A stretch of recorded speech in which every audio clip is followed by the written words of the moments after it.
ഇന്ന് നമ്മൾ ഈ ഒരു ഏവിയറി എങ്ങനെയാണ് നമ്മൾ സ്ട്രക്ചർ ചെയ്തിരിക്കുന്നത് എന്നുള്ള ഒരു വീഡിയോ ആണ് കാണുന്നത്. ഇതാണ് എൻ്റെ വീട്ടിൽ നിന്ന് പുറത്തേക്ക് സ്റ്റെപ്പ് ഇറങ്ങി വരുമ്പോൾ തന്നെ കംപ്ലീറ്റ് ആയിട്ട് ടിഷ്യൂ കൊണ്ട് നമ്മൾ കവർ ചെയ്തിരിക്കുകയാണ്. ഇത് ആർക്കിപ്പോൾ വർക്കേഴ്സ് എന്തെങ്കിലും വരികയാണെങ്കിൽ അകത്തേക്ക് കയറാനുള്ളൊരു എൻട്രി പോയിൻ്റാണ്. അത് കഴിഞ്ഞ് കഴിഞ്ഞാൽ ഇതെല്ലാം ക്ലോസ് ചെയ്ത് കഴിഞ്ഞിട്ട് മാത്രമാണ് ഞാൻ മെയിൻ ഏവിയറിയുടെ ഈ ഒരു ഡോറ് തുറക്കാമെന്നുള്ളത്. ഈ ഒരു ഡോറിന് ഞാനൊരു ചെറിയൊരു പ്ലാസ്റ്റിക് ഷീറ്റ് കോട്ടിങ് ചെയ്തിട്ടുണ്ട്. ഇതിന് അകത്തു നിന്നും പുറത്തുനിന്നും ലോക്ക് ചെയ്യാനുണ്ട്. അകത്ത് കയറിയതിന് ശേഷം എല്ലാം ലോക്ക് ചെയ്ത് പെർഫെക്റ്റ് ആക്കിയതിന് ശേഷം മാത്രമാണ് ബാക്കി കാര്യങ്ങളെല്ലാം ഞാൻ ചെയ്യാറ്.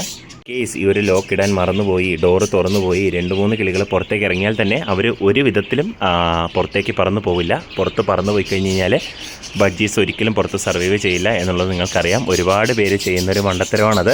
കടയിൽ നിന്ന് ലവ് ബേർഡ്സ് വാങ്ങിച്ച് ഫ്രീഡം കൊടുക്കുന്നു എന്നുള്ള രീതിയിൽ അതിനെ പുറത്ത് തുറന്നു വിടുന്നത്. കാരണം ഇവരെല്ലാം തന്നെ ക്യാപ്റ്റിവിറ്റിയിൽ റേസ് ചെയ്ത് അല്ലെങ്കിൽ ക്യാപ്റ്റിവിറ്റിയിൽ ബ്രീഡ് ചെയ്യപ്പെട്ടവരാണ്. അവരൊരിക്കലും പുറത്ത് പോയാലും സർവൈവ് ചെയ്യില്ല. വലിയ പരുന്തുകളോ അതുപോലെയുള്ള ജീവികളോ അല്ലെങ്കിൽ ഭക്ഷണം കിട്ടാതെ വെള്ളം കിട്ടാതെ ഇവരെല്ലാം പെട്ടെന്ന് തന്നെ മരിച്ചു പോകാനാണ് സാധ്യതയുള്ളത്. പിന്നെ ഈ കൂടിൻ്റെ ഒത്ത നടുക്കായിട്ട് തന്നെ ഞാനൊരു നാച്ചുറൽ, ഇത് പേരമരത്തിൻ്റെ ഒരു തടി കഷ്ണമാണ്. ഇവിടെ പുറത്ത് പേരമരം ഉണ്ടായിരുന്നു. അപ്പോൾ അതിൽ ഒരുപാട് ബ്രാഞ്ചസ് ഉള്ള, ഇതിലെല്ലാം കിളികൾക്ക് വന്ന് പെർച്ച് ചെയ്യാൻ പറ്റുന്ന രീതിയിലുള്ള ഒരു വലിയ ബ്രാഞ്ചാണ് ഞാൻ നടുക്ക് തന്നെ സെറ്റ് ചെയ്തിരിക്കുന്നത്.